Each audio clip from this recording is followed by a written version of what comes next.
ഓരോ കുടുംബക്കാരും ഇത് ചിന്തിച്ചാൽ എന്റെ കുടുംബത്തിന്റെ അന്തസ്സിന്റെ പ്രശ്നമാണ് എന്ന് വിചാരിച്ചാൽ ഏതെങ്കിലും ഒരു കുടുംബത്തിൽ നിന്ന് ഭിക്ഷാടനവുമായിട്ട് ആളുകൾ പുറത്തേക്ക് പോകുമോ?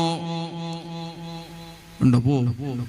ഞാൻ വിചാരിക്കും എന്റെ കുടുംബത്തിൽ നിന്ന് യാചനയ്ക്ക് വേണ്ടി ഒരാൾ പുറത്തു പോവാണ്, കണ്ണൂർ വരാൻ, എന്നിട്ട് പറയാണ് ഞാൻ ഖലീലുദവിന്റെ ഇന്നാലെന്ന കുടുംബക്കാരനാണ്, എന്റെ മകളുടെ കല്യാണത്തിന് വേണ്ടി വന്നതാണ്, നിങ്ങൾ എന്തെങ്കിലും സഹായിക്കണം എന്ന് പറഞ്ഞാൽ എനിക്കത് മോശമല്ലേ?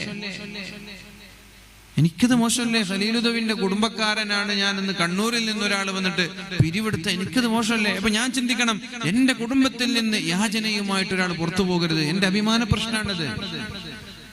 കൊയ്യോടിൽ നിന്ന് കാസർഗോഡ് വരാണ്, ഞാൻ കണ്ണൂരിലെ കൊയ്യോടിൽ നിന്ന് വന്നതാണ് എന്ന് പറഞ്ഞാൽ ദേശാഭിമാന ബോധമുള്ള നിങ്ങൾക്ക് പ്രിയപ്പെട്ടവരെ, നിങ്ങൾക്കൊരു അപരാധമായി തോന്നൂലേ? നാണക്കേടല്ലേ? അഭിമാന പ്രശ്നം